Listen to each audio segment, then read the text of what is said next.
and welcome. Thank you so much for taking the time out of your day to check out another one of my videos. If you're new around here, hello and welcome. My name is Katie Marie, and I like to do unedited, get ready with me type videos focusing on a specific palette. And in today's video, I'm going to be playing with the new-ish DeDe Signature's Blooming Basket palette. Now, I say newish because she sent this to me a while ago, and it just keeps getting pushed to the side. But we are playing with it today, and I am super excited can I speak? Sorry about that. To dive into this palette because it's a very unique color story. It has a lot of dark tones in there. You guys know dark tones always intrigue me, and yeah, I kind of want to play up here with these tones for my crease, and we're just gonna have fun chit-chatting about random stuff. I have like this desire to talk about Gypsy Rose, so we're going to talk about that a little bit just because I've been watching a lot of videos on it. She's been really trending. I'm sure all of y'all know that, but it's just something I've been wanting to chat about, so I figured I'd do it in today's video because I don't have anything specific I feel like I need to talk about. This is not going to be any kind of a journalistic deep dive or anything like that. This is me watching other people's deep dives of the case, me watching what's happened since she was released from prison, and just having some thoughts. So if that's something that interests you, hopefully you'll enjoy it. If not, hopefully you'll enjoy me or watching me play with the palette. But let's dive in. All right, so I'm going to go and make sure that this is focused, and then I'm going to go in to grab, no, I'll use that brush later. I need a outer corner packer brush. Very specific. I name all my brushes a very weird, interesting name. I feel like that outer corner packer brush, I need a few more of those because I feel like I go through them relatively quickly. My cats have been in my makeup room, so there's hair on everything, but we're gonna go with this. This is ColourPop E1. That should do it. And then, as I said, I kind of want to play with these tones. I feel like using these two in the crease would be the easiest, but I kind of want to use that. It's just interesting. So I think I'm going to go this in the inner corner, this in the middle, and then purple on the outer edge. So if I'm going to do that, I'm going to start with this shade to see how deep of a purple it is, and I'll probably use this shade to deepen it up because this first shade of Bloomsy Tulips looks more like a bright purple. So anyway, I would love to know if you guys are at all keeping an eye on the Gypsy Rose saga. I don't even know what to call it. I feel like if you don't know anything about it, I will put a couple videos down below of the videos that I specifically have watched. I've watched Kendall Rae's video, Bailey Sarian's video. Who's the more recent one? Oh, I'm blanking on her name. That's gonna bug me. Oh, what is it? Danielle Kirsty. Video on it, and Swoop did a documentary yesterday that had a lot of not interesting but just newer information that I hadn't heard about the Gypsy Rose Blanchard, like her since being released. That really, I don't know, got me a little concerned, and it kind of, again, I'm not saying I am a journalist or any deep dive person at all, but it definitely had was confirming some like uneasiness / fears that I've had about her coming since being released and trying to be so in the public eye since coming out being released from prison. So I'll leave those videos down below if you want to check those out. And like I said, Swoop just recently posted. Okay, that's a really pretty purple. I am going to go a bit deeper. I'm going to grab that Concord Grapes and keep it just below there, and I'll kind of go back and forth until I like how this outer corner looks.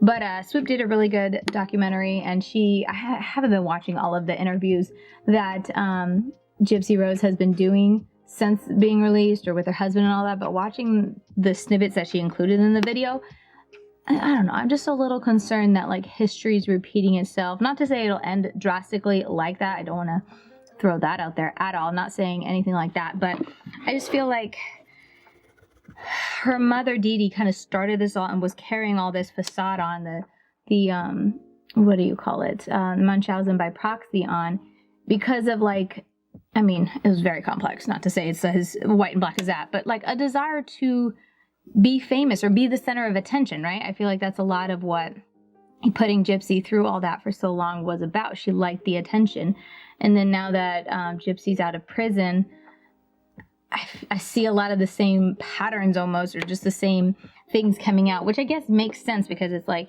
she saw that her whole childhood, her whole younger years, her mom teach her that essentially. But it's just a little concerning, I feel like. I'm going to go into that purple now.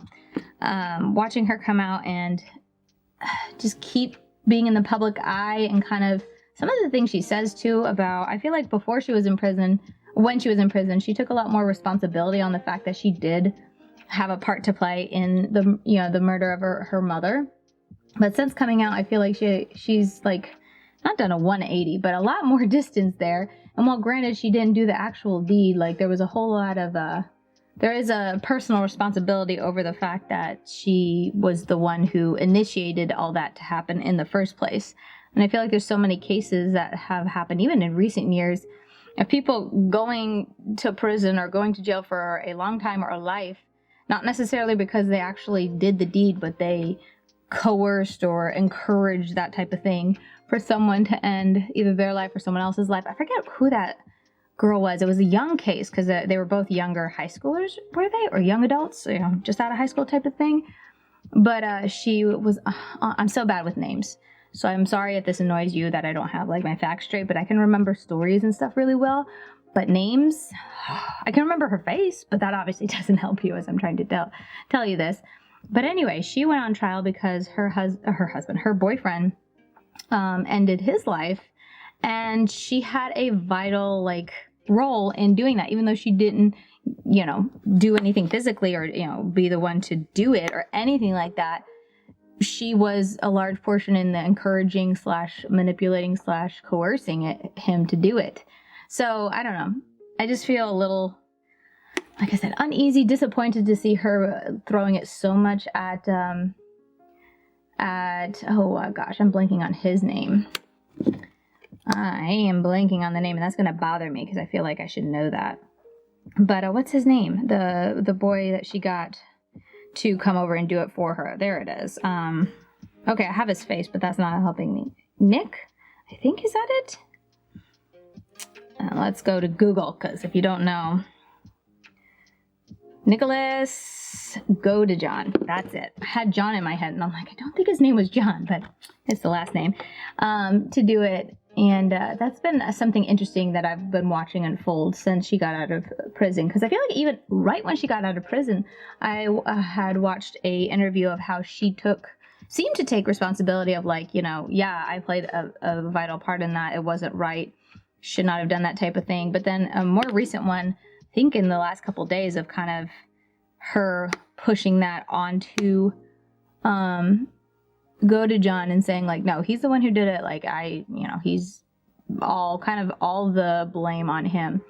And I liked how Swoop kind of summed it up saying, you know, she always says there's no perfect victim. And I agree, but you can still be a victim and be at fault. And I feel like Gypsy Rose, I don't know if it's because of maybe she's getting pushed, because I imagine when you get out and you get that famous, you're going to have a lot of like PR people kind of coming into your life to help you navigate that. And I wonder if maybe all of her talk recently about that, since kind of the being fresh out of prison, is coming from PR and people like, okay, you're really famous.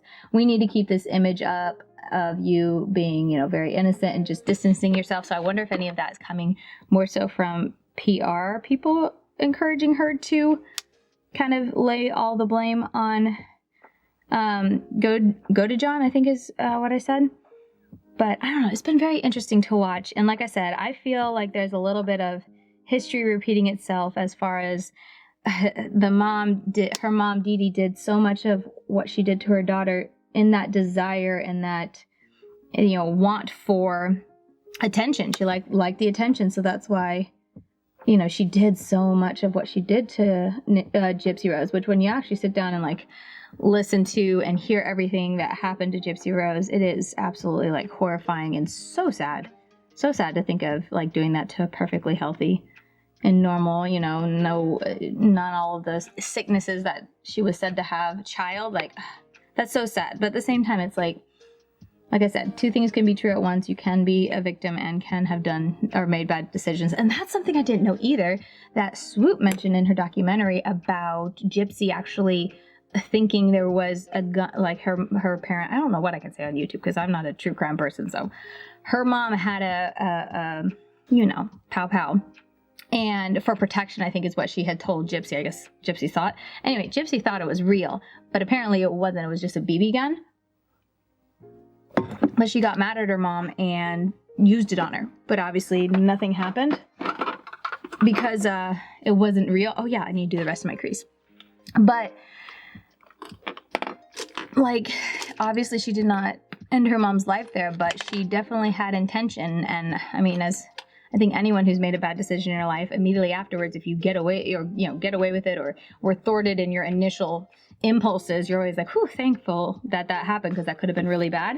I'm going to go into green now. But still, that intent was there, showing that if she had a real gun in her hand, that could have ended very differently. So for her to, I kind of agree with what Swoop said, for her to kind of act so innocent, as in like, well, he asked me what he could do for me, and that's what I said, and then he went and did it all, and I had no hand in it. It just feels very disingenuous, because she obviously, prior to that, attempted it herself, and then it didn't go right because it wasn't real. And there was a lot of planning too that went into what happened to DeDe. And from what I had heard, the Godejohn had to get there. She bought him tickets, without her mom knowing. So there was a lot of opportunity for both of them. Not saying Godejohn's innocent, for both of them to change their mind or to not do it. But it always fascinated me about the difference in punishment between the two, Godejohn and then Gypsy, with him getting life and her getting 10 years that she served 8 of.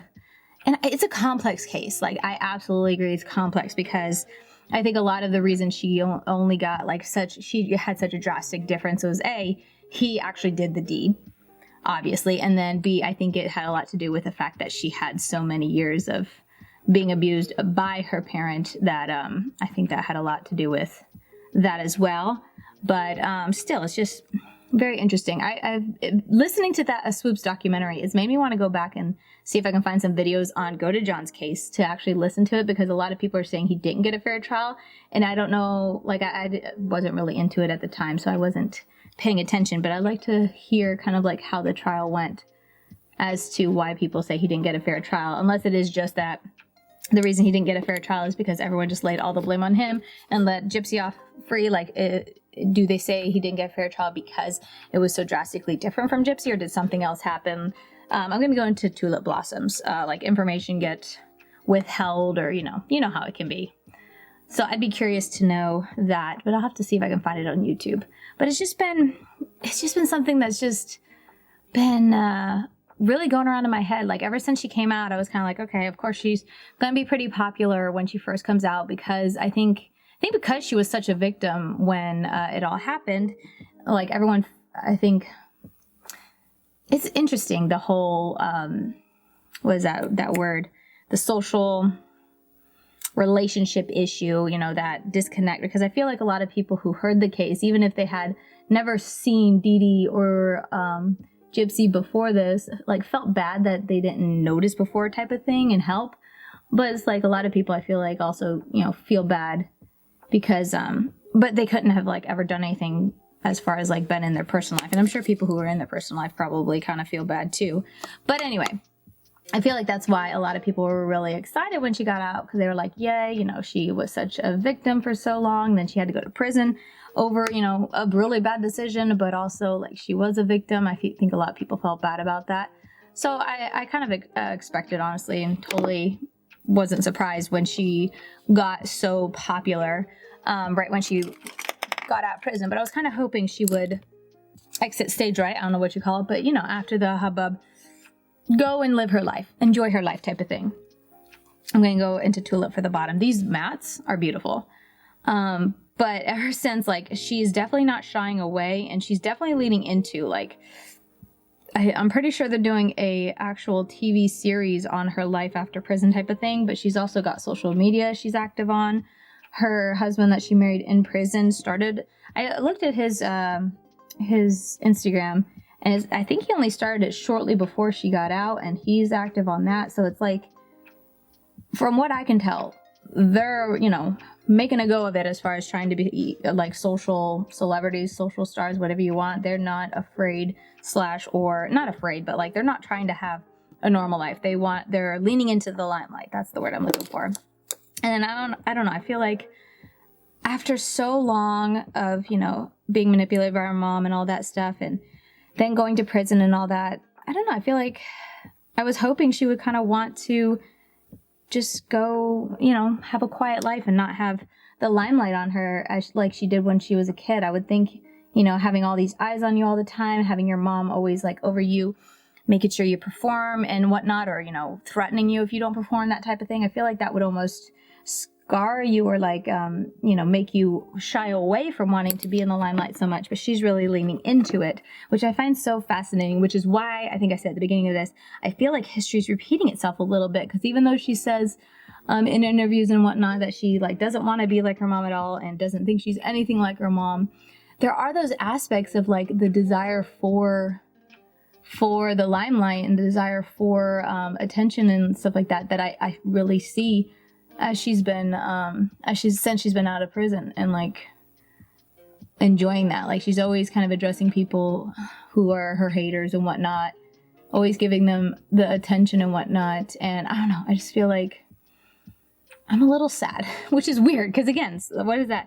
I'm blanking on the word. It's not social relationship, but parasocial. There we go. Parasocial relationship. I knew social relationship didn't sound right.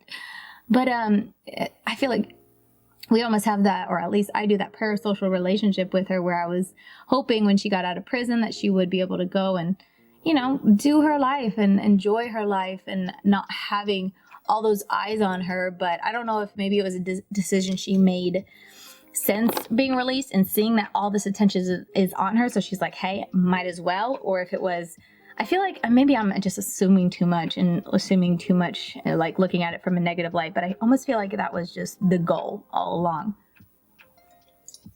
because she's done those interviews in prison and whatnot, and I feel like it was just kind of priming and almost like reminding everyone right before she was to get out, and kind of reminding it in her to put her best, you know, foot forward type of thing before she was released out of prison by doing that prison documentary thingy. Anyway, let's see. These mats are beautiful. Let's go on to the shimmers. We got 4 shimmers across the top. Let me just touch into each of them because I can never decide.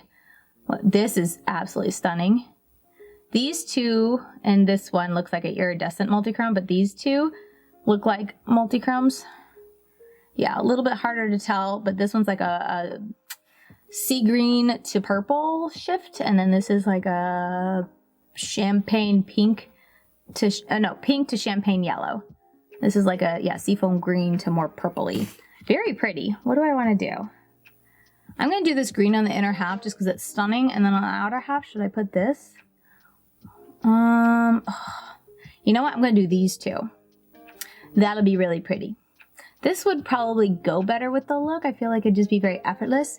But you guys know I don't always like effortless when it comes to my makeup look. So I'm going to do that champagne pink and then the green on the outer half. That'll be pretty. So anyway, I feel like I've been talking around in circles. I'd love to hear your opinions on it. I know I mentioned on my channel, but I'm pretty big at listening to true crime. I think I mentioned a lot of the ones that I watch. Eleanor Neal, Bailey Sarian, Kirsty. That's not her name. Danielle Kirsty. Kirsty. I think it's Kirsty, not Christy. Kirsty. Stephanie Harlow. Oh, who else? I've listened to a lot of Amy Robinson, I believe is her. Again, I'm terrible with names. I feel so bad because there's some people that I watch so much of, but then I go to say their name and I act like I'm a fake fan because it's like you don't know her name and you're that big of a fan. Amy Robinson. I look at a lot of the just names or the pictures, and that's how I recognize people on YouTube. And I have a very hard time memorizing names and matching them appropriately. All right, we're going to go with Collected Ranunculus. Whoa. I did not pronounce that right. Anyway, Collected R. That sounds bad. Anyway, so yeah, I've been watching a lot of those videos. Not a whole lot of people in the, I should clarify, not a whole lot of people in the true crime community have mentioned much about Gypsy Rose since her release, but those are the channels that I watched back before she was even released from prison when I was learning about her case. I watched all those videos. Like I said, Danielle did one recently, kind of shortly before or around the time of her release. And then Swoop and Amy have been the ones that I've been listening to learn about what Gypsy has been doing since coming out of prison or being released from prison. This is a cool combination because it's like pink, but it's got a lot of gold in there. So as I'm going up with the, going up into the yellow of the crease, it's really standing out more. I don't know.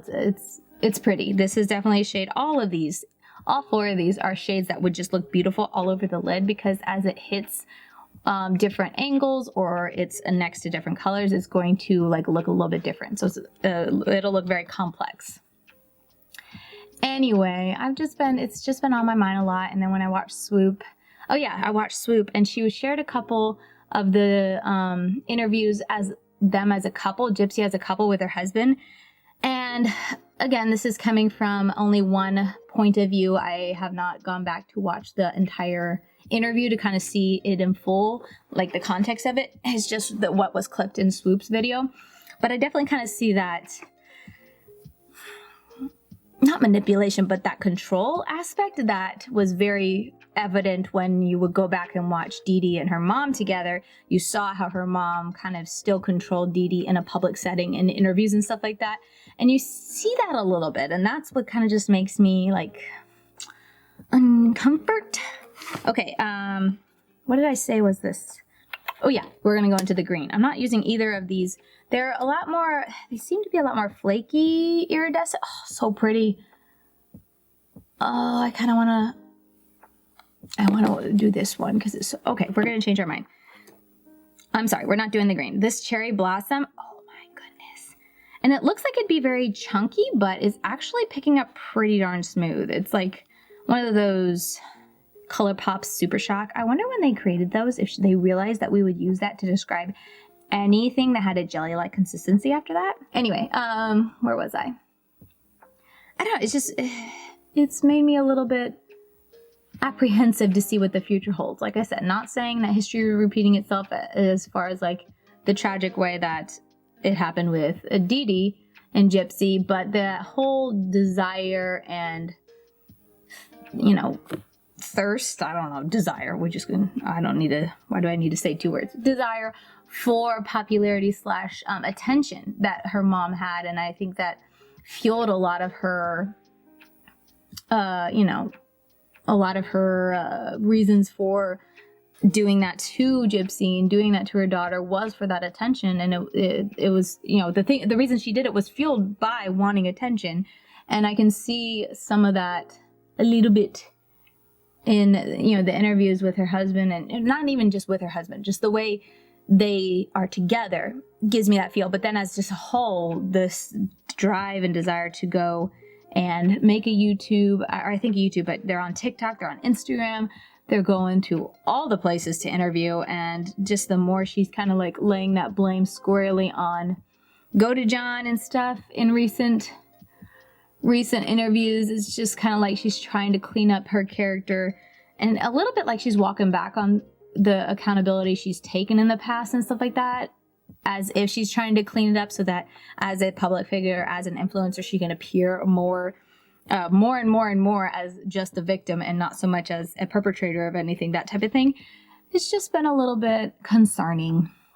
Now, does it matter? Like, does it matter what I think? No. Am I saying that any of this is going to be accurate and like, absolutely, Katie, that's exactly what's going on here? No, this is just me, a nobody in my beauty room, surrounded by a farm with children who like to listen to true crime. These are just the things that I've been thinking about, and my husband has like no interest in it. And the people in my personal life have, you know, no interest in true crime or anything like that. So I have nobody to talk to. So that's why I thought, I was like, you know what? I'll do it. I'll talk about it in today's video. Kind of like I used to way back when I was, you know, really into producing YouTube videos about makeup. I would go ham and make super long videos talking about all the different makeup and stuff like that because I enjoyed it and I had nobody to talk to. But now I still enjoy makeup, not to say, but I just don't have, I feel like I don't have the time or mental capacity to really analyze makeup and get on top of all the releases like I used to. I still like to play with makeup though, hence why I still do what I do. But yeah, it's been changing a little bit, and I've definitely been really into watching true crime. I mean, I've been into it for several years now. We're gonna go ahead and take that green that I didn't use, and we'll just use that. I really like the shimmers. Beautiful. I'll talk about it in just a minute, but let me finish my thought. So I've been really watching YouTube for YouTube true crime videos for several years now, and like I said, with Gypsy Rose being released and all that, and then continuing to see how she's, you know, moving forward into the limelight instead of trying to, you know, go out into the real world, leave prison, and try to go out into the real world and just, you know, live a life and have some peace and quiet and just enjoy being out of prison, enjoy being married, that type of thing. It's just been, I don't know, just been rattling around in my brain. So I figured I'd throw it out there in a video and we could talk about it. And so if you are someone who watches true crime as well, or have been into the more current news type of thing with seeing her come out of prison, I'd love to know what you think. I'll try to leave a couple of the YouTubers, like I said, Swoop's video and whatnot, if you have absolutely no idea what I'm talking about, or if you're mildly curious and you want to check out the videos that I was talking about. But it's been on my noggin a lot recently. Okay, let's talk about the shimmers really quick. I'm gonna sweep this away. I really like the shimmers. They are a little bit more of a less pigmented type of pretty shimmer, but as you can see, you can take some time to build it up, and I feel like it's a nice amount of pigment. It's not too light that it's kind of frustrating me or bumming me out type of thing. I'm very happy with the amount of color I got on my lid, and then the sparkle is just insane. Oh my goodness, the sparkle is beautiful. I really need to find out where my sharpener is for my pencils, because this is really, really low. This is a purple that I'm going to try to use without cutting myself because it's so low, but I really need to, I really need to find that. No, we're not going to be able to do that. I just felt a little piece of wood there. I don't want to cut myself. That would be bad. Should I go with lighter purple? You know what? I could do a blue purple. Still kind of purplish, right? Okay, it's a very blue, but let's just pretend it's purplish. So anyway, I really like the shimmer. They're very pretty. They're very smooth. They, two of the shades, like I said, Hydrangea Bunch and Cherry Blossom, appear like they're going to be incredibly textured, but they're not. They just have the appearance of that when you actually pick them up with a brush or your finger. They're very smooth, and they have that Super Shock formula to them. Very pretty. Okay, that's a lot more blue than oh well, we're a mess. A lot more blue than I anticipated, but very pretty. So I really like the shimmers. And then the mattes, I am so happy with the mattes. What do you guys think? I feel like color is intense and beautiful. I probably shouldn't have taken it so high and then started to blend. I should have started blending farther down, but that is a common mistake that I do. So this is going to do it for the video. As always, I just kind of wrap it up here at the end. I was really happy with this palette. I think it's very, very pretty. I'm going to enjoy using it. I do have a code with DeDe Signature. No pressure to use it at all, but I think it's just Lady Katie, if you are wondering. But super happy to have her back. And this is such a fun, unique color story. And look at the fun looks I got out of it. I love these type of looks. So I'm very happy with that. And then, oh yeah, about my gypsy ramblings, when I sit down to do videos, I'm sorry if that frustrates you, that I'm kind of like here, there, everywhere. But that's just kind of how my brain works, how I talk. Trust me, it frustrates my husband sometimes because he's like, where were you going? Where were you a minute? Okay, my camera was telling me I've been talking enough. I just put on a lip product real quick. This is Mystic Rose, the Odin's Eye, and a neck collab. Really pretty. I thought it went well, but anyway, I hope you don't mind the ramblingness of just me thinking through all of the thoughts that's been swirling around. If you like this video, please let me know down below. If you have any thoughts about the whole situation, please let me know that down below. If you want to learn more about it, check my description box. I'll put some videos or channels linked down below for you to check out. And with that said, that's going to do it for this video. And yeah. Oh, follow me over on Instagram. I keep forgetting to say that. I knew there was something. I keep forgetting to say that, but follow me over on Instagram at LadyKatie92. I'm posting more, eyeshadow content. I can't think. Also, I'm going to put right here, this will be the finished look with liner and lashes. That's what I'm forgetting. I'm closing it out without even showing you guys the finished look. But here is how the makeup look turned out with liner and mascara on, and I'm sure it's going to look beautiful. I obviously don't have it on yet, but I'm sure it's going to look beautiful because it looks pretty now. And liner and mascara just finishes out any look. So that's going to do it for this video. Thank you so much for watching, and I'll see you very soon in my next video. Bye, guys.